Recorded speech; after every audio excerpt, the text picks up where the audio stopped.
Hello friends, आप सभी का स्वागत है मेरे YouTube channel true love story पर और मेरी कहानी मेरे सैया साइको। तो चलिए इस कहानी के नेक्स्ट पार्ट को शुरू करते हैं। जैसा कि हमने इसके पिछले पार्ट में देखा था, विंग को उसकी मदर छोड़कर चली गई थी और उसे अडॉप्ट किया था विचांग से और कांग से सरन ने, जिनके ऑलरेडी 2 बच्चे थे जो कि बर्थ ही लिया था उन्होंने। और धीरे धीरे ये लोग साथ में बड़े होते हैं। विंग इनका बड़ा भाई था और ये दोनों विंग की हर एक बात मानते थे। अभी विंग जो कि 12 साल का था आराम से अपने स्कूल में अपनी स्टडी कर रहा था। विंग स्टडी में बहुत अच्छा था, या यूँ कहे वो इस पूरी सिटी का टॉप स्टूडेंट था। सिर्फ स्कूल का ही नहीं, पूरी सिटी में वो टॉप पोजीशन पर बैठता था। और उसके जो ब्रदर और सिस्टर्स हैं वो 2nd और 3rd पोजीशन ऑक्यूपाई कर लेते थे और इस वजह से इन पोजीशंस पर कोई नहीं आता था। और अभी विंग अपनी स्टडी में ही मशरूफ़ था। विंग हॉस्टल में रहने लगा था और उसके ब्रदर और सिस्टर उससे थोड़ा अलग रहते थे, वो घर पे ही थे। विंग हॉस्टल में इसलिए रह रहा था क्योंकि उसके फादर चाहते थे कि विंग थोड़ा इंडिपेंडेंट बने और विंग भी इस बात के लिए एग्री हो चुका था। वो विंग को अपना बिजनेस देने वाले थे और वो चाहते थे कि विंग उनकी बिना प्रोटेक्शन के बाहर रहे, ताकि वो विंग की स्ट्रेंथ दे सके, विंग के माइंड का लेवल देख सके कि विंग कितना कैपेबल है।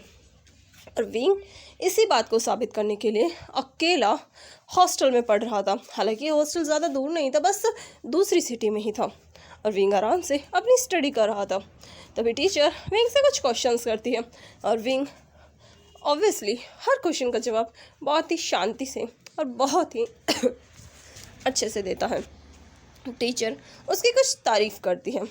विंग को अभी इस हॉस्टल में आए 2 हफ्ते ही हुए थे और ये विंग का 2nd हॉस्टल था। इसकी वजह क्या थी ये आपको आगे पता चलेगी। वहीं इस स्कूल का जो टॉप स्टूडेंट था वो थोड़ा फैटी बॉय था और वो विंग को देखकर चिढ़ रहा था क्योंकि विंग के आते ही उसकी जितनी भी अटेंशन थी सारी विंग ने ले ली थी और विंग सेंटर ऑफ अटेंशन बन चुका था। और विंग को इस चीज़ से कोई फ़र्क नहीं पड़ रहा था, उसकी नज़रें तो बस अपनी स्टडी पर थी। विंग किसी पर ध्यान नहीं दे रहा था और इसका सबसे बड़ा रीज़न था विंग की पर्सनैलिटी, क्योंकि विंग की आदत थी ना वो किसी पर ज़्यादा ध्यान देता था ना कुछ और। विंग अपने काम से काम रखने वालों में से था और विंग वही कर भी रहा था। विंग अपनी स्टडी करता है और फिर जब क्लास ख़त्म हो जाती है विंग लंच के वक्त जाकर कैंटीन में जाता है, अपने लिए अपना फूड लेता है और फिर उसे एक खाली टेबल पर जाता है, उस डेस्क पर जाता है, आराम से बैठकर अपने फूड को एंजॉय करने लगता है। विंग बड़े ही आराम से बहुत ही मैनर्स के साथ एलिगेंटली हर एक फूड को आराम से खा रहा था। विंग के होठों पर भी हल्का सा भी ऑयल नहीं लग रहा था और विंग की ये नीट एंड क्लीन और इतनी ज़्यादा मैनर्स देखकर सभी लोग बस उसे घूरे जा रहे थे और ये देखकर उस लड़के को बहुत ज़्यादा गुस्सा आ रहा था। उसे लाइक मिर्ची लग रही थी कि अरे भाई ये मेरा स्कूल है, इतने सालों से मैं यहाँ टॉप कर रहा हूँ, हर कोई बस मेरी तारीफ़ करता था, लेकिन नहीं, जब से विंग आया है उसे तो कोई पूछता भी नहीं है और ये चीज़ उससे बर्दाश्त नहीं हो रही थी।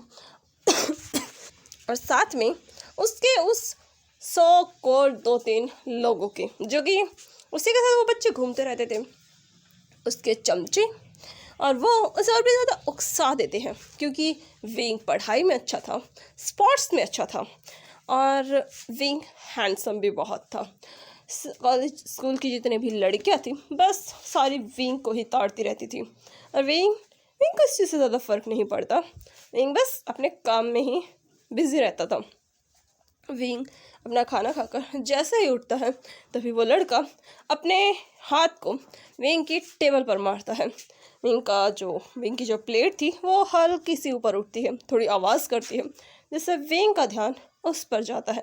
विंग अपनी नज़रें उठाकर बस उस बंदे को देखता है, सिर्फ देखता है और फिर अपनी प्लेट उठाता है और वहाँ से निकल जाता है और अपना ऐसा इग्नोरेंस देखकर उस इंसान का लिटरली दिमाग ख़राब हो जाता है।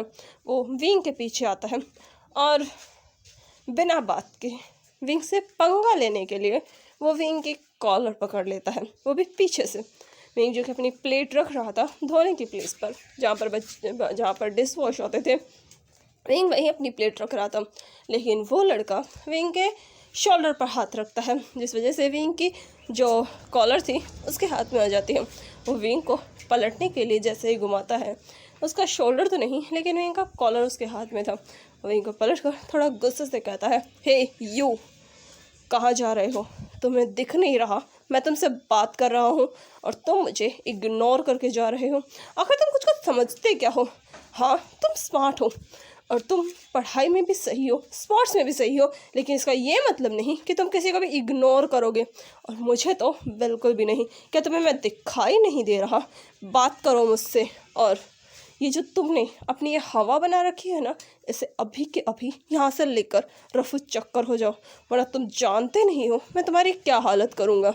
वो बंदा बस विंग को सुनाए जा रहा था और विंग बस उससे देख रहा था, उसके उस हाथ को देख रहा था जो कि विंग की कॉलर पर था। विंग के फेस पर कोई एक्सप्रेशन नहीं थे, उसकी आंखें बिल्कुल शांत थी। विंग के हाथ में एक चॉपस्टिक थी जो कि विंग ने अभी रखी नहीं थी। प्लेट तो रख दी थी लेकिन चॉपस्टिक उसके हाथ में ही रह गई थी। विंग की पकड़ चॉपस्टिक पर थोड़ी सी कसती है और नेक्स्ट टाइम हम देखते हैं बस कुछ सेकंड बाद वो लड़का ज़मीन पर गिरा हुआ था और वो चॉपस्टिक उसकी गर्दन के आर पार थी। हाँ, उसकी गर्दन के आर पार विंग ने चॉपस्टिक को कर दिया था और वो लड़का ऑन द स्पॉट डेड हो चुका था। और ये करके विंग बड़े ही शांति से अपने हाथों को वॉश करता है और उसकी उस बॉडी को, जो उसकी डेड बॉडी थी, उसके पैर जो फैले हुए थे उन्हें क्रॉस करता है, वहाँ से बड़ी ही शांति से निकल जाता है। और वहीं सब लोग बस विंग को देख रहे थे, ये क्या है। और वहीं उस लड़के के दोस्त, उनकी तो आंखें बाहर आने वाली थी। लिटरली इस बंदे ने उनके दोस्त को मार दिया और इसके चेहरे पर एक शिकन तक नहीं है। विंग के चेहरे पर कोई एक्सप्रेशन नहीं थे। विंग वैसे ही जाकर अपनी उस डेस्क पर बैठ जाता है और फिर से अपनी बुक्स खोलकर उन्हें पढ़ने लगता है। लेकिन पूरे स्कूल में ये हंगामा हो चुका था। सारे स्टूडेंट्स इस बात की गवाही दे रहे थे कि विंग ने ही उस लड़के को मारा है। प्रिंसिपल विंग को देख रहे थे। हाँ, वो जानते हैं विंग किन का बेटा है, इसीलिए वो विंग को कुछ बोल नहीं सकते, क्योंकि विंग का फादर एक माफिया किंग है और वो कुछ भी कर सकते हैं, इसीलिए वो विंग को कुछ नहीं कहते। लेकिन इस चीज़ की खबर विंग के जो फादर थे, उन्होंने विंग के पीछे कुछ लोग लगा रखे थे, वो ये खबर विंग के फादर को दे देते हैं और विंग के फादर कुछ घंटों बाद उस स्कूल में आते हैं, जहाँ प्रिंसिपल उस बच्चे के पेरेंट्स को समझाने की कोशिश कर रहे थे कि उनके बच्चे की डेथ कोई ज़्यादा बड़ा इंसिडेंट नहीं है, लेकिन उन्होंने तो अपने बच्चे को खोया था और वो इस चीज़ की एक्सप्लेनेशन प्रिंसिपल से मांग रहे थे। प्रिंसिपल बेचारे क्या जवाब दें कि उनके बच्चे की डेथ माफिया किंग के बड़े बेटे ने की है। ये चीज़ तो उनके लिए और भी ज़्यादा शॉकिंग होगी। तभी वहाँ पर विचांग से आते हैं। उनके फेस पर भी विंग की तरह कोई एक्सप्रेशन नहीं थे। उनका वो ब्लैक अटायर उनकी रॉयलिटी, उनके रुतबे और उनके बैकग्राउंड को चीख चीख कर बता रहा था। विचांग से के साथ 2 बॉडीगार्ड्स और थे जो उन्हीं के लिए काम करते थे। वहीं उन्हें देखकर प्रिंसिपल सक पका जाते हैं। वो थोड़ा अपनी चेयर से उठते हैं और विचांगसे को ग्रेट करते हुए कहते हैं, hello hello hello mister V, आप यहाँ आपको यहाँ आने की ज़रूरत। लेकिन तभी विचांग से बड़े ही काम वॉइस में, जो कि बाकियों के लिए डराने वाली थी, पूछते हैं विंग कहाँ पर है। और वहीं विचांग से कि बस ये वॉइस आई ही थी तभी प्रिंसिपल कहते जी जी जी जी, मैं भी अभी अभी लिटिल मास्टर को बुलाता हूँ। और ये बोलकर वो सीधा अपने वहाँ पर मौजूद एक टीचर से विंग को बुलाने के लिए कहता है। वो टीचर भी विचांगसे को देखकर काँप चुका था। आखिर इस पर्सन की न्यूज़ हर वक्त टीवी में आती रहती थी। ये एक बिजनेसमैन है, लेकिन सिर्फ बिजनेसमैन होना काफ़ी नहीं, ये एक माफिया किंग है। और इनके बारे में ना जानना मतलब आप इस चाइना में रहते ही नहीं हैं। और वहीं विचांग से जो कि विंग का वेट कर रहे थे। कुछ देर बाद विंग बिल्कुल अपने फादर की तरह अपने पैंट पॉकेट में हाथ डालकर आराम से एलिगेंटली चलते हुए अंदर आता है और जाकर अपने फादर के सामने खड़ा हो जाता है। विंग ने अपनी पैंट पॉकेट से अपने हाथ अभी तक नहीं निकाले थे। वो अपने फादर की उन इमोशनलेस आइज़ में अपनी उन इमोशनलेस सिल्वर आइज से देख रहा था। विचांग से उसकी उन आँखों में देखकर पूछते हैं क्या किया तुमने, जिस पर विंग नॉर्मली जवाब देता है वो मुझे अननोइंग कर रहा था। और ये सुनते ही विचांग से बस में जवाब देते हैं जैसे वो इसकी बात को एग्री कर रहे हो। वही प्रिंसिपल और वहाँ मौजूद हर इंसान इन बाप बेटे की कॉन्वर्सेशन सुन रहा था, जो लिटरली बिल्कुल भी ह्यूमंस वाली तो नहीं थी, क्योंकि विचांग से इनसे पूछ रहे थे कि उसने एक बंदे को क्यों मारा। और विंग का छोटा सा रिप्लाई था वो मुझे अननोइंग कर रहा था। क्या कोई अननोइंग करने पर किसी को मार देता है जान से? ये कैसा लॉजिक है? वहाँ मौजूद हर पर्सन के दिमाग में बस यही सवाल था, क्या ये सच में ह्यूमंस ही है? नो वे। और वही विंग अपने फादर की उन आँखों में देखते हुए कहता है आप यहाँ, जिस पर उसके फादर बहुत ही कामली जवाब देते हैं तुम्हारी मदर तुम्हें मिस कर रही है। जो सुनकर विंग बस ठीक है कहता है और वहाँ से जाने लगता है। चांग से बड़े ही कामली जवाब देते हैं कार में वेट करो। जो सुनकर विंग रुकता नहीं, बस वहाँ से निकल जाता है बिना कोई जवाब दिए। विंग अपने क्लासरूम में आता है, अपने उस बैग को उठाता है, बुक्स ऑलरेडी उसने डाल रखी थी और उसे लेकर वहाँ से चला जाता है। पूरी क्लास विंग के आते ही साइलेंट हो चुकी थी। टीचर की वजह से नहीं, सिर्फ विंग के आने से क्लास साइलेंट होती थी। और वो लोग अपनी उन डरी हुई नज़रों से बस इस लड़के को देख रहे थे जो उन्हीं की ही एज का था, लेकिन उनसे बहुत डिफरेंट। विंग जाकर उस ब्लैक लैम्बोर्गिनी में बैठ जाता है। विंग के बैठते ही सारे बॉडीगार्ड्स अपने सर को झुका लेते हैं, क्योंकि उनके लिटिल मास्टर उनके बॉस की तरह थे। विंग नॉर्मली अपने उस बैग को आराम से एक बॉडीगार्ड के हाथ में देता है। वो बॉडीगार्ड बड़े ही रिस्पेक्टफुली उस बैग को अपने पास रखता है। विंग वहाँ बैठ जाता है। थोड़ी देर में वे चांग से आते हैं। वो विंग के पास बैठ जाते हैं और कार स्टार्ट हो जाती है। ड्राइवर जो कि कार चला रहा था उसके पसीने आ रहे थे, क्योंकि इन लोगों का कोई भरोसा नहीं है। एक छोटी सी गलती पर इंसान को जान से मार देते हैं। और वहीं विंग बस सामने देख रहा था। उसके फादर नॉर्मली उससे पूछते हैं तुम्हारे दिन कैसे रहे, जिस पर विंग बस एक जवाब देता है बोरिंग। जिस पर चांग से पूछते हैं तुमने क्या सीखा, जिस पर विंग कहता है नॉनसेंस। जो सुनते ही चांग से अपने सर को हिलाकर कहते हैं लगता है तुम्हें स्पेशल क्लासेस की ज़रूरत है। जो सुनकर विंग अपनी इन आँखों को ओपन करता है जो उसने बंद कर ली थी थोड़ी देर पहले ही, और वो अपने हेड को रेस्ट करा रहा था। वो अपनी उन सिल्वर आइज से अपने फादर की आंखों में देखता है, जिस पर चांग से कहते हैं तुम्हारी स्टडीज़ के साथ साथ तुम्हारी स्पेशल क्लासेस भी लगेंगी। जो सुनकर विंग बस में जवाब देता है और फिर अपनी उन आँखों को बंद कर लेता है। विंग और कोई क्वेश्चन नहीं करता, कुछ नहीं पूछता। विचांग से भी उसे कुछ नहीं कहते। थोड़ी देर बाद वो लोग अपने घर पहुंच जाते हैं। विचांग से और विंग के लिए दरवाज़ा बॉडीगार्ड्स खोलते हैं। विंग नॉर्मली बाहर आता है, अपने घर में एंटर करता है, जहां वो 2 महीने बाद आया था। हाँ, विंग 2 महीने से घर पे आया ही नहीं था, और इन 2 महीनों में उसने घर को मिस किया थोड़ा बहुत। क्योंकि विंग के पास इतना टाइम नहीं था, क्योंकि विंग ऑलरेडी बहुत सारी चीज़ें कर रहा था। विंग अंदर आता है। विंग अभी सिर्फ 10 साल का ही तो है। वो अंदर आकर सोफे पर बैठ जाता है, लेकिन तभी किसी की वॉइस आती है, विंग। और ये आवाज़ बहुत चहकती हुई थी। विंग अपनी उन आँखों को एक बार बंद करता है और फिर अगले ही पल खोलता है।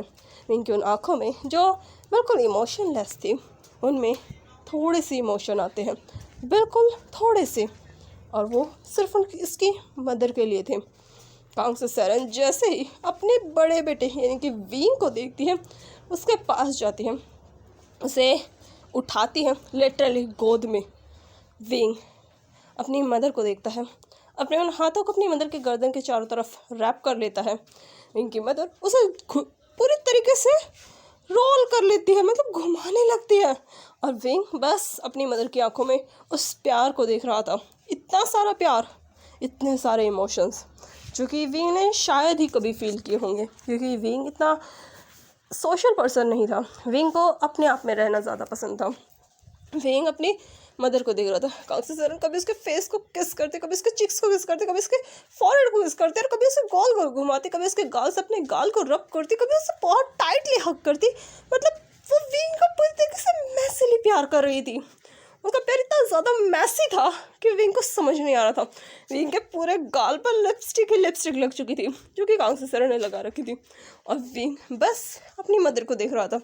वहीं विचांग से जो कि वहीं सोफे पर बैठे हुए थे, वो भी ये नज़ारा देख रहे थे, पर वो कुछ नहीं कहते। Literally pin drop silence. थोड़ी देर बाद स्टेयर्स से 2 पर्सन और आते हैं, जो 10 साल के ही थे। हाँ, विंग के वही 2 ब्रदर और सिस्टर आराम से। जांग चैन जैसे ही विंग के फेस पर इतने सारे किसेस देखता है, वो समझ जाता है ये उसकी मदर का किया धरा है। और जियांग चैन जो कि थोड़ा सेंसिटिव पर्सन है, और जियांग चैन ज़्यादा सोशल तो नहीं है, लेकिन इतना भी वो इन सोशल नहीं है, थोड़ा नॉर्मल पर्सन में ही आ जाता है। लोगों से अच्छे से बात करता है, लोगों से अच्छे से मिल लेता है। उसके बहुत सारे फ्रेंड्स हैं जो कि गिने चुने ही हैं। कुछ फ्रेंड्स उसने वैसे अपनी ज़रूरतों के लिए बनाए हुए हैं। विंग जियांग चैन की तरफ देखता है, अपने हैंकी से अपने उस फेस को क्लीन करता है, जो देखकर कांग्स सेरन मुंह बनाकर कहती है, कितना बुरा बच्चा है, अनग्रेटफुल चाइल्ड। जिस पर विंग बस अपने उस मुंह में जवाब देता है, जो देखकर कांग्स सेरन उसके उन चीक्स को बिल्कुल पिंच कर देती है, क्योंकि विंग लिटरली हैंडसम था, बहुत ज़्यादा क्यूट था। कांग्स सेरन जैसे उसके चीक्स को बहुत बुरी तरीके से पिंच करती है, बिल्कुल गोलू मोलू टाइप। देखकर विंग का पूरा फेस, लिटरली उसका मुंह बिगड़ चुका था, और विंग को इस तरीके से देखकर कांग्स सेरन बहुत ज़ोर से हंसने लगती है। इस फैमिली की लाउड पर्सन कांग्स सेरन को इस तरीके से हंसता देखकर विंग बस अपने सर को शेक करता है, लाइक मेरी मदर का कुछ नहीं हो सकता। और वहीं ये देखकर कांग्स सेरन फिर से उसे टाइटली, लिटरली बहुत टाइटली हक करती है, फिर से उसके चिक्स पर किस करती है। देखकर विंग बस नॉर्मली जवाब देता है, मदर। और ये सुनते ही कांग्स सेरन कहती, तुम कितनी ज़्यादा क्यूट हो, लिटरली।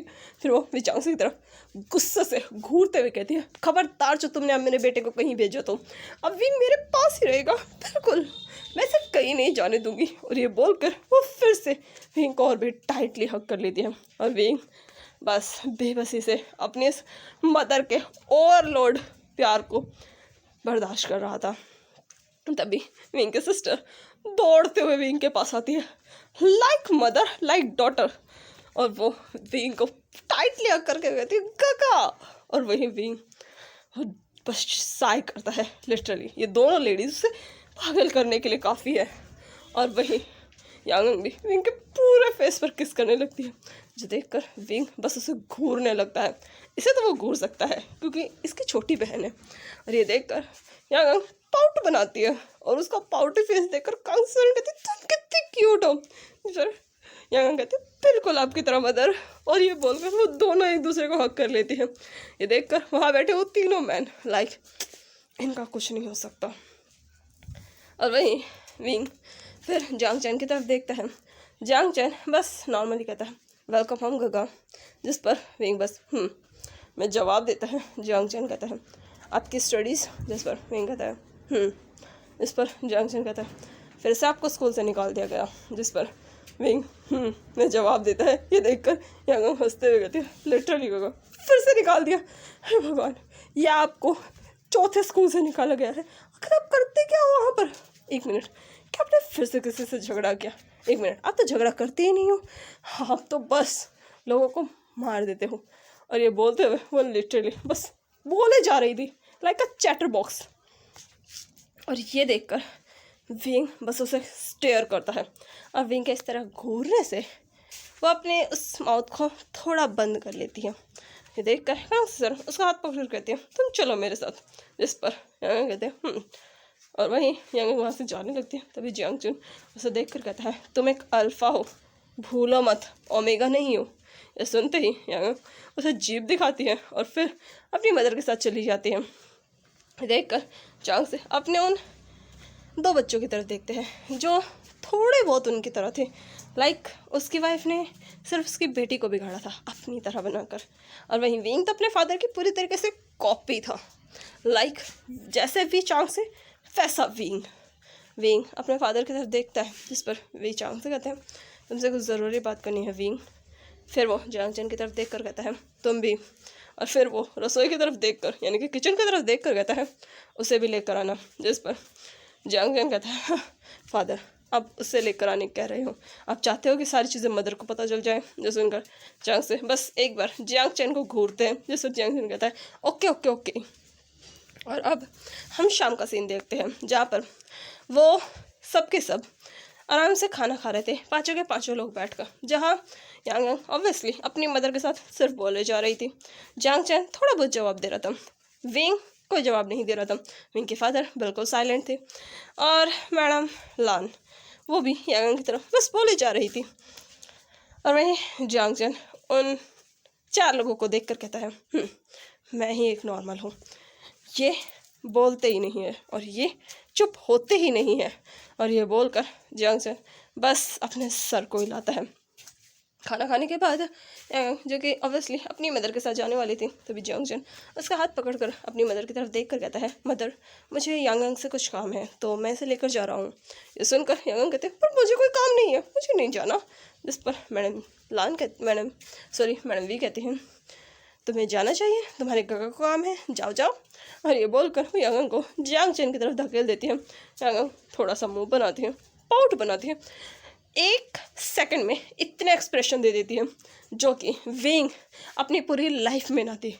और वही विंग दूर से बस ये नौटंकी देख रहा था, अपने सर को शेक करके कहता है और फिर वो लोग अंदर आते हैं जहाँ विचांग से जो कि अपने स्टडी रूम की चेयर पर बड़े ही आराम से बैठे हुए थे। उनका एक पैर के ऊपर था, हाथ टेबल पर था, जिससे वो टैप टैप टैप टैप कर रहे थे, यानी कि टक टक की आवाज़ कर रहे थे। विंग अपने फादर के साइड में खड़ा था और अब वहाँ पर वो दोनों भी मौजूद थे, यानी कि जियांग चैन और यांग ने तो अपने दोनों हाथों को फोल्ड कर रखा था और उसके फेस पर बहुत बड़ा पाउट था। जियांग से उन तीनों की तरफ देखते हैं जहाँ विंग नॉर्मली अपने फादर की तरफ देख रहा था। जियांग चैन के फेस पर थोड़े से एक्सप्रेशन थे, यांग के फेस पर दुनिया भर के एक्सप्रेशन थे। जियांग से विंग को देखकर नॉर्मली जवाब देते हैं विंग, जिस पर विंग कहता है जिस पर जियांग से कहते हैं मैं एक डील करने जा रहा हूँ। ये सुनकर विंग अपने फादर की आंखों में देखता है, जिस पर जियांग से अपने लैपटॉप को विंग की तरफ घुमा कर कहते हैं उनका सिस्टम हैक करो और पता करो कि क्या वो हमारे लिए कोई बहुत बड़ा ट्रैप क्रिएट कर रहे हैं। अगर ऐसा है तो हमें उनके लिए न्यू स्ट्रेटजी बनानी पड़ेगी। और ये सुनकर विंग की आइज़ बहुत ज़्यादा शार्प हो जाती है और वहीं जियांग चैन कहता है फादर, जिस पर जियांग से उसके सामने कुछ बिजनेस फाइल्स रख कर कहते हैं और तुम जाकर बिजनेस का देखो। और मुझे पता चला है कि शेयर होल्डर्स कुछ गड़बड़ करने वाले हैं, इसलिए पता करो वो क्या करने वाले हैं। और वो ये बोलकर वो उन दोनों को उनका काम बता देते हैं। फिर वो यांग की तरफ देखते हैं जो लिटरली हज़ारों एक्सप्रेशन लेकर बस वहाँ खड़ी थी पाउट बनाकर, क्योंकि उसे तो कोई काम ही नहीं है। ये देख कर चांग से उसे अपने पास बुलाते हैं, जिस पर यांग अपने फादर के पास जाती है और मुंह बनाने लगते हैं। जिस पर विचांग से कहते हैं तुम इन दोनों पर नज़र रखोगी। ये सुनते ही यांग कहती है सच में? जिस पर विचांग से कहते हैं क्योंकि मुझे पता है ये काम तुम बेस्ट तरीके से कर सकती हो। जिस पर यांग उछल पड़ती है। वहीं विंग और जियांगचन बस उसे एक नज़र देखते हैं, फिर से अपने काम में लग जाते हैं। दोनों अपना काम करते हैं। अभी 8 बज रहे थे और 10 बजे तक उनका काम ख़त्म हो जाता है। यांग जो कि वहाँ बैठे बैठे उन दोनों पर नज़र रख रही थी और वो सो चुकी थी, यानी कि निगरानी करने वाला सो चुका था और ये दोनों अपना काम करते हैं। उसे देखते हैं जो कि सो रही थी, खराटे ले रही थी। फिर वो विचांग से को मैसेज करते हैं। विचांग से कुछ देर बाद अंदर आते हैं। वो उनका काम देखते हैं। जहाँ विंग ने सारी चीज़ें कर ली थी और बता दिया था कि कोई ट्रैप नहीं है। वहीं जियांगचन ने बता दिया था कि शेयर होल्डर्स कोई बहुत बड़ी चीज़ तो नहीं करने वाले, बस 1-2 प्रोजेक्ट्स के साथ थोड़ी बहुत गड़बड़ करेंगे। और इस बारे में विचांग से ने जियांगचन को कुछ कहा था, जिस पर जियांगचन ने वो काम भी कर दिया था, यानी कि उसने उसका सॉल्यूशन भी निकाल दिया था और प्रॉब्लम भी बता दी थी। फिर वो उन्हें वहाँ से जाने के लिए कहते हैं। तभी जियांगचन अपनी उस लिटिल सिस्टर को देखकर उसे जगाने वाला था, तभी विंग कहता है ज़रूरत नहीं है। जिस पर जियांगचन विंग की तरफ देखता है। विंग यांग को उठाता है और कहता है चलो, और वो तीनों वहाँ से चले जाते हैं। ये देखकर विचांग से के चेहरे पर एक छोटी सी स्माइल आती है। चलो, इनके बीच में ये बॉन्ड तो अच्छा है, ब्रदर और सिस्टर वाला। मतलब उन्हें तो लगा था कि ये बॉन्ड भी नहीं होगा। और वहीं वो तीनों अपने अपने रूम में पहुँचते हैं, यानी कि उन तीनों को एक ही रूम दिया गया था फ़िलहाल टाइम के लिए, क्योंकि तीनों साथ में ही रहे। तीनों ही अल्फ़ा थे, इस वजह से कोई दिक्कत तो नहीं होने वाली थी। विंग यांग को उसके बेड पर लेटाता है, खुद अपने बेड पर लेटता है, जिस पर वो लिटरली 2 महीने बाद लेट रहा था। वहीं जियांगचन पे अपने बेड पर आराम से लेट जाता है। थोड़ी ही देर में तो वो दोनों के दोनों भी सो जाते हैं। अब वहीं इनके सोने के बाद यांग की बत्ती खुलती है, यानी कि वो सो नहीं रही थी। उठती है, अपने उन दोनों ब्रदर्स की तरफ देखती है, फिर से लेट जाती है अपनी उन आँखों को बंद करके। तो चलिए अब हम देखते हैं, इस कहानी के कुछ साल और बीत जाते हैं और विंग अब थोड़ा बड़ा हो चुका था। वो अभी 15 साल का था और विंग अभी एक डील करने गया था, अपने फादर की डील, एक बहुत बड़े गैंगस्टर के साथ। विंग इस लाइन में बहुत पहले ही आ चुका था और वो अभी अपनी ये 3rd डील करने गया था। और विंग के साथ उसकी पर्सनल असिस्टेंट यानी कि यांग गई थी, जो कि अब विंग और जियांगचन की पर्सनल असिस्टेंट बन चुकी थी। दोनों का काम करती थी। विंग जो कि माफिया हैंडल करने लगा था और जियांगचन ने बिजनेस में अपना हाथ डाल लिया था। यांग दोनों काम देखती थी, यानी कि वो विंग के लिए भी काम कर रही थी और जियांगचन के लिए भी, क्योंकि विचांग से को किसी भी असिस्टेंट पर यकीन ही नहीं था। उन्हें ये था कि कोई भी कितने भी पैसों के लिए उन्हें धोखा दे सकता है, इसलिए फैमिली का अगर कोई असिस्टेंट हो तो ज़्यादा प्रॉफिटेबल होगा और इससे उन्हें फ़ायदा भी होगा। और इसीलिए उन्होंने इस चीज़ के लिए यांग को सजेस्ट किया था और जिस चीज़ के लिए विंग और जियांगचन भी एग्री हो चुके थे। और अभी विंग कार में बैठा हुआ था, वो यांग की तरफ देखता है जो अपने उस लैपटॉप में कुछ कर रही थी। ये देखकर हिंग पूछता है कब तक डील आने वाली है। इस पर यांग नॉर्मली जवाब देती है 2 घंटे बाद, जिस पर विंग उसे घूरने लगता है। ये देखकर यांग हंसते हुए कहती 10 मिनट बाद गगा। आप भी ना लिटरली इस तरीके से मुझे स्टेयर करते हैं, कभी कभी तो मुझे ऐसा लगता है आपके घूरने से मुझे हार्ट अटैक आ जाएगा। सोच लेना फिर दूसरे असिस्टेंट कहाँ से लाओगे। ये सुनकर विंग यांग जब विंग से कहती है कि वो उसे स्टेयर कर कर ही हार्ट अटैक दे देगा और फिर उसे दोबारा कोई भी ऐसी पर्सनल सेक्रेटरी नहीं मिलेगी, जो सुनकर विंग बस उसे एक नज़र देखकर अपने सर को हिलाकर दूसरी तरफ देखने लगता है, जो देखकर यांग हंसने लगती है और फिर से अपने उस लैपटॉप में कुछ टाइप करने लगती है। और जैसे ही 10 मिनट होते हैं वहाँ पर 4 कार्स आती हैं। वेइंग की सिर्फ एक ही कार थी वहाँ पर। जैसे ही 4 कार्स और आती हैं, वेइंग अपनी कार का दरवाज़ा खोलता है, बाहर आता है। यांग कार में ही रहती है क्योंकि वेइंग उसे कार में ही रहने के लिए कहता है ताकि अगर कोई इमरजेंसी हो तो वो जल्द से जल्द वेइंग की हेल्प कर सके। और यांग भी इस चीज़ के लिए एग्री कर देती है। वेइंग बाहर आता है, उस इंसान के साथ डील करता है। वही वो इंसान जो कि थोड़ा एज्ड था, यानी कि मिडल एज था। उसकी उम्र ज़्यादा से ज़्यादा 35 साल होगी, 35 ईयर्स ओल्ड। वो अपने सामने एक 15-16 साल के लड़के को देखकर कंफ्यूज था। वो तो यहाँ माफिया किंग से डील करने आया था, लेकिन ये कौन है? पर्सन जैसे ही विंग से हैंडशेक करता है तो हैंडशेक करते ही विंग की जो वाइफ थी लाइक अ डेविल, वो उस पर्सन को फील होती है और वो पर्सन समझ जाता है कि सच में वो माफिया किंग से ही डील करने आया है। विंग उसे बात करता है थोड़ी देर, अपने उस डील को कंप्लीट करता है, डॉक्यूमेंट्स पर साइन होते हैं और उसके बाद विंग वापस पलटकर जैसे ही अपनी कार की तरफ जाने लगता है। विंग अकेला था, उसके साथ कोई बॉडीगार्ड्स वगैरह कुछ भी नहीं थे क्योंकि विंग को अपने आसपास ज़्यादा लोग पसंद नहीं थे। विंग जैसे ही पलटकर जाने लगता है तभी अचानक विंग को फील होता है लिटरली कोई विंग को पीछे से राइफल लेकर खड़ा था। और ये चीज़ फील होते ही विंग अपनी उस पैंट पॉकेट से अपने हाथों को बाहर निकालता है। विंग के हाथ उसके कोट के पीछे जाते हैं और उसके दोनों हाथों में गन आती है।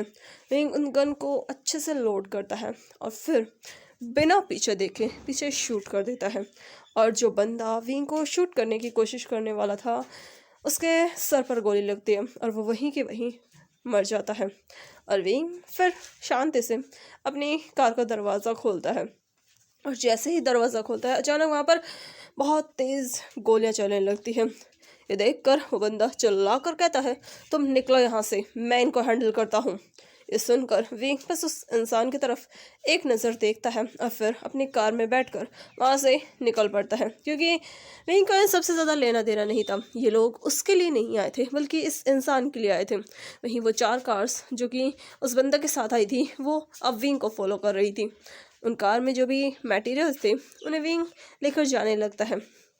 यांग जो कि अभी भी अपने लैपटॉप में लगी हुई थी, विंग उसे देखकर पूछता है कितना टाइम लगेगा, जिस पर यांग फिर से और भी स्पीड से लैपटॉप में टाइप करते हुए कहते हैं 20 मिनट्स। जो सुनकर विंग कहता है और जैसा कि उसने कहा था, जैसे ही उनकी कार हाईवे पर पहुंचती है उनके पीछे 20 कार्स और आ जाती हैं और अब लड़ाई बराबर की थी। थोड़ी देर गोलीबारी होती है, सब कुछ होता है और जब तक वो सिटी एरिया में पहुंचते सब कुछ शांत हो चुका था।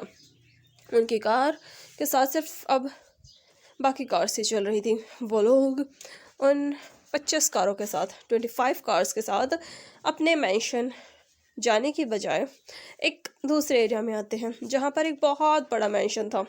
जैसे उनकी कार रुकती है, कार से बाहर आते हैं, वहाँ पर अंदर विचांग से उनका वेट कर रहे थे। जैसे ही वो लोग अंदर आते हैं विचांग से विंग के कपड़ों को देखते हैं जहाँ पर एक सिलवट भी नहीं थे। फिर वो यांग को देखते हैं जो कि उबासी ले रही थी। ये देखकर विचांग से पूछते हैं डील हो गई, जिस पर विंग बस में जवाब देता है। विचांग से उसे डॉक्यूमेंट्स मांगते हैं। विंग सारे डॉक्यूमेंट्स उन्हें हैंड ओवर करता है और फिर वो दोनों अपने बाकी काम में लग जाते हैं। तभी थोड़ी देर बाद वहाँ पर जियांग चेन आता है। वो जो कि एक बिजनेस डील करके आया था, अपने फादर को डॉक्यूमेंट्स देता है और फिर वो भी अपने रूम्स में चला जाता है। वो लोग कुछ देर यहीं रेस्ट करते हैं क्योंकि उनकी मदर अपनी पेंटिंग की वजह से कंट्री से बाहर गई हुई थी और इस चीज़ का फ़ायदा उसके फादर उठा रहे थे। अपने बच्चों को अपना काम संभाल कर उन्हें अपना काम समझा रहे थे, उनसे काम करवा रहे थे और उन तीनों को इससे कोई दिक्कत नहीं थी। वहीं जियांग चेन जैसे ही वो अपने रूम में आता है उसे एक फ़ोन आता है और वो सीधा यांग के रूम में पहुंचता है जहां वो उससे अपना कल का शेड्यूल पूछता है। सारा शेड्यूल बताकर वो फिर अपने रूम में जाकर रेस्ट करता है। ऐसे ही इनके दिन धीरे धीरे बीतने लगते हैं और देखते देखते टाइम और आगे बढ़ता है। अब ये लोग अब स्कूल पास आउट हो चुके थे और अपने कॉलेज में थे। विंग जो कि अभी सेकेंड ईयर में था, उसके दोनों सिस्टर और ब्रदर भी सेकेंड ईयर में थे और विंग अभी अपने फादर की पोजीशन तो पूरी तरीके से नहीं लेकिन आधा, यानी कि वो माफिया वर्ल्ड में काम करने लगा था, एक माफिया बन चुका था। उसने बहुत सारी डील्स की थी और उसका जो रुतबा था बिल्कुल अपने फादर की तरह था। हर कोई विंग को देखकर उससे डरता था। विंग के जो माइंड ब्लोइंग आइडियाज़ होते थे उनका कोई मैच नहीं होता था। वो हर चीज़ में बिल्कुल परफेक्ट था और साथ ही साथ वो अपने फादर की यानी कि वी कंपनी का सीईओ भी बन चुका था। और अगर जियांग चेन की बात करें तो वो अपनी कंपनी का डायरेक्टर बन चुका था और वो इस काम में बहुत अच्छा था। जियांग चेन नए नए आइडियाज़ विंग को बताता था और विंग उन पर वर्क करता था। दोनों भाई साथ में बिजनेस भी ग्रो कर रहे थे और इसी के चलते उनका बिजनेस अब एशिया में नंबर 1 पोजीशन पर स्टैंड करता था। और इस चीज़ से वे जियांग से काफ़ी खुश थे। फाइनली उनके बच्चे इतना ज़्यादा ग्रो जो कर चुके हैं और वो अपने बच्चों के साथ काफ़ी खुश थे। वहीं कांग सू सैरन ने अब पेंटिंग करना ये तो नहीं कह सकते कि पूरी तरीके से छोड़ दिया, लेकिन हाँ वो अब साल में 1 या 2 इवेंट ही करती थी जो कि वे कंपनी ही ऑर्गेनाइज करती थी और उनकी पेंटिंग स्किल्स भी बहुत हाई लेवल की पहुंच चुकी थी। और अब हम विंग को देखते हैं जो कि अपनी कंपनी में अपने काम को ही कर रहा था। तभी विंग का फ़ोन रिंग करता है। विंग अपने फ़ोन को उठाकर कोल्डली सामने वाले से बात करता है। विंग की पर्सनालिटी बिल्कुल साइलेंट बिल्कुल साइलेंट हो चुकी थी, लेकिन उस साइलेंस के पीछे उसके अंदर जो एक डबल छुपा हुआ था वो हमेशा उसके अंदर से बाहर आने की कोशिश करता रहता था। विंग की वो सिल्वर आइज हमेशा शांत रहती थी, बिना किसी इमोशन के। फेस पर कोई एक्सप्रेशन नहीं आते थे, एक शिकन तक नहीं। विंग अपने उस फ़ोन पर बात करता है। थोड़ी देर बाद विंग उठता है। अभी सुबह के 8 बज रहे थे और विंग को अभी कॉलेज जाना था। विंग अपने उस ऑफिस से बाहर आता है और सीधा नीचे जाता है, यानी कि कंपनी से बाहर, क्योंकि वो 24 फ्लोर पर रहता था। और विंग नीचे जाकर अपनी ब्लैक स्पॉट्स कार में बैठता है और सीधा कॉलेज के लिए निकल पड़ता है। विंग जो कि कॉलेज की तरफ जा रहा था, उसका एक हाथ स्टीयरिंग पर था जिसे वो बड़े ही स्मूथली घुमा रहा था। और तभी विंग की वो नज़रें जो कि बिल्कुल किसी बाज की तरह थी, उसकी वो नज़रें देख तो सामने रहा था लेकिन हर तरफ की उसके पास खबर थी। विंग जैसे ही एक पार्क के पास से पहुंचता है, अचानक विंग की आंखें हल्की सी चेंज होती है और विंग उस पार्क में एक बेंच की तरफ देखने लगता है जहां पर 2 लोग बैठे हुए थे और एक ने एक का हाथ पकड़ा हुआ था और उसके हाथ पर शायद किस कर रही थी। हाँ, किस। और विंग अपनी उन आँखों को छोटा करता है जैसे कि वो सामने वाले को घूर रहा हो। उसके सामने उस बेंच पर विंग ने कार रोक चुकी थी। विंग कार रोक कर वहाँ उस तरफ देख रहा था। विंग लेट हो रहा था। विंग को लेट होना पसंद नहीं, लेकिन अभी फ़िलहाल उस तरफ देख रहा था। सामने उस बेंच पर जो 2 लोग बैठे हुए थे काफ़ी लवी टवी लग रहे थे। ऐसा लग रहा था कि उनके पास हार्ट उड़ रहे हैं, जैसे कि कितना प्यार हो दोनों के बीच में। और विंग बस ये सब देख रहा था और विंग धीरे से कहता है यांग यांग, क्योंकि वहाँ बेंच पर यांग यांग बैठी हुई थी अपनी गर्लफ्रेंड के साथ। हाँ, गर्लफ्रेंड। और विंग बस उसे देख रहा था। लिटरली उसकी पर्सनल सेक्रेटरी प्लस उसकी लिटिल सिस्टर अपनी गर्लफ्रेंड के साथ यहाँ बैठी हुई है, कॉलेज जाने की बजाय, ऑफिस आने की बजाय ये कर रही है।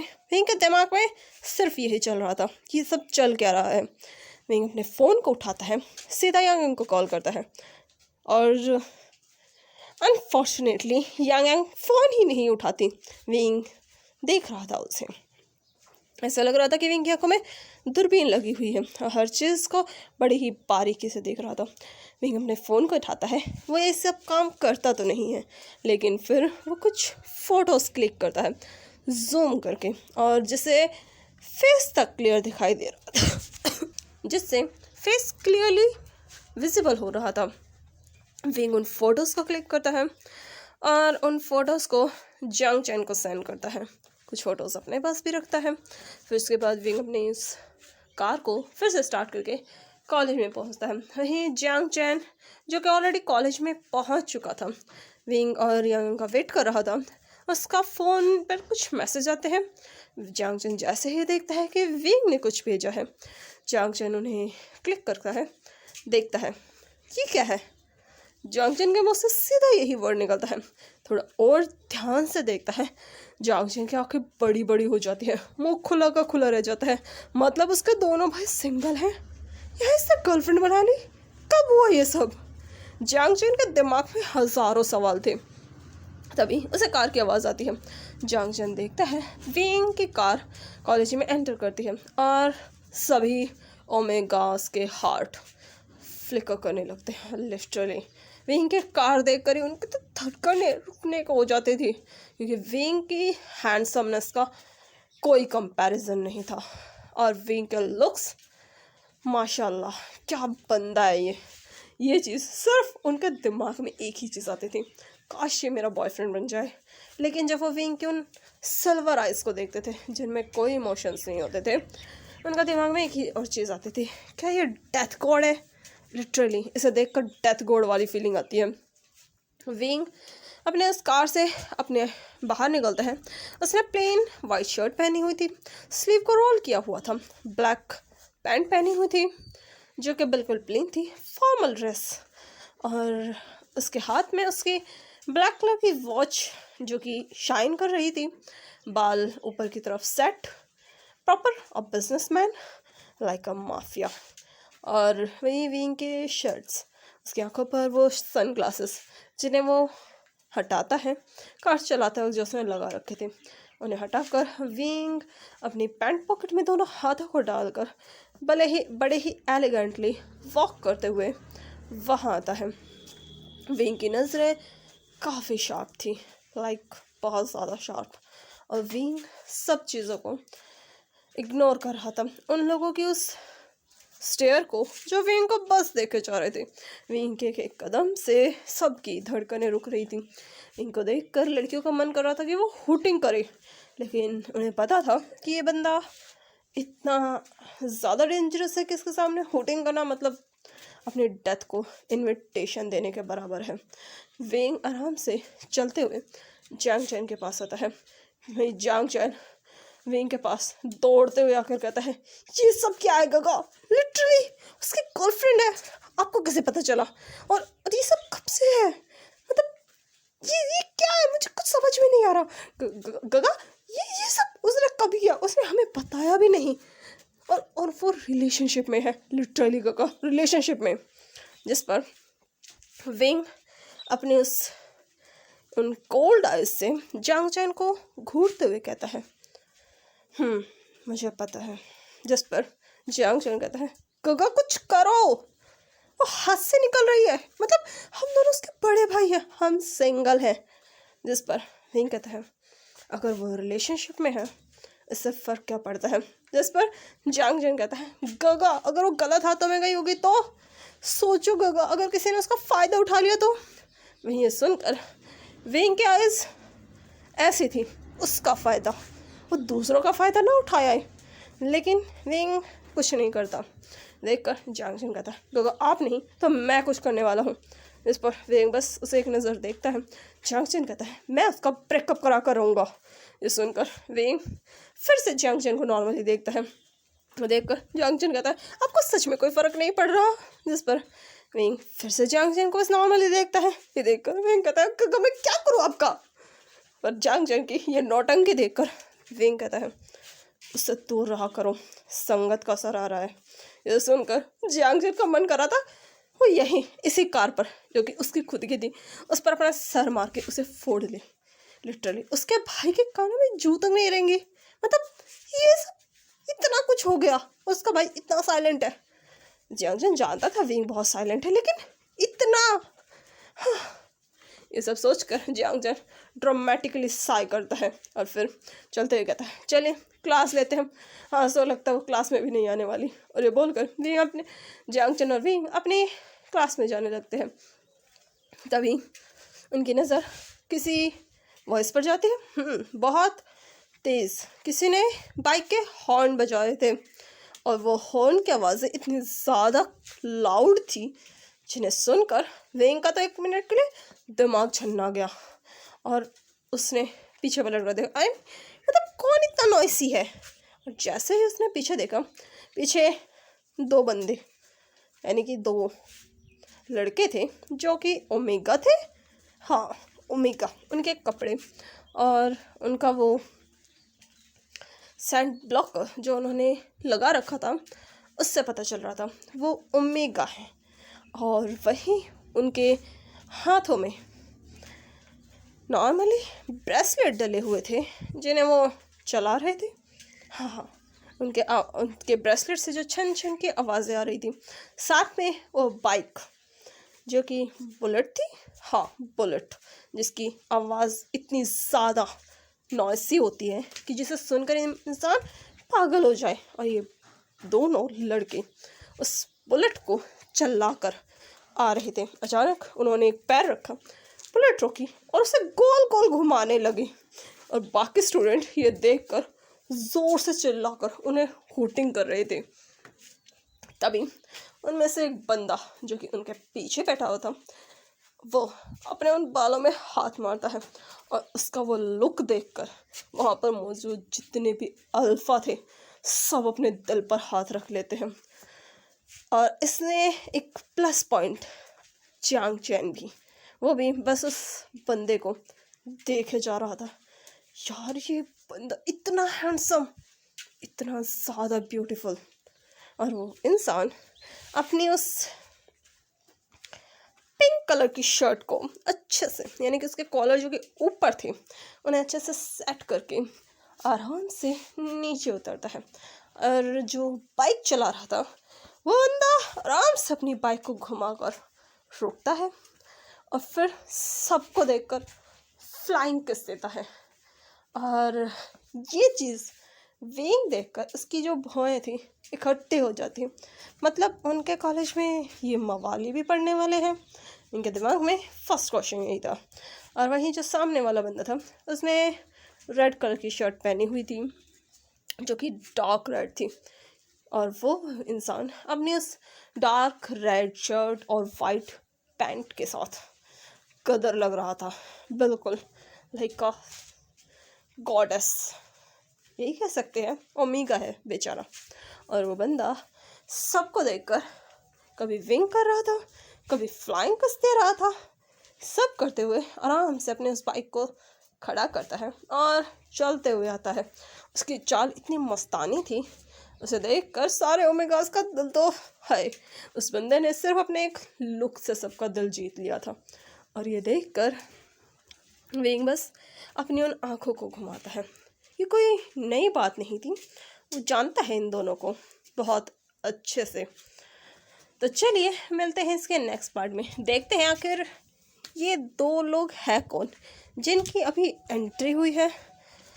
और आई गेस आप लोग कुछ तो समझ गए होंगे आखिर किसकी एंट्री हुई है, और आप कमेंट में बता सकते हैं कि कौन है। और हाँ, प्लीज़ गाइस, कमेंट जो भी लिखे थोड़ा क्लियरली लिखे, क्योंकि मैं इमेजिन नहीं करती इतना ज़्यादा कि आपने कमेंट में क्या लिखा है। जो कमेंट होते हैं मैं वही पढ़ती हूँ। सो प्लीज़ जो भी कमेंट लिखें थोड़ा क्लियरली लिखें ताकि मुझे समझ में आए, और तभी मैं आपको रिप्लाई दे सकती हूँ। Thank you, and please like, share and comment. Thank you so much, bye bye and take care.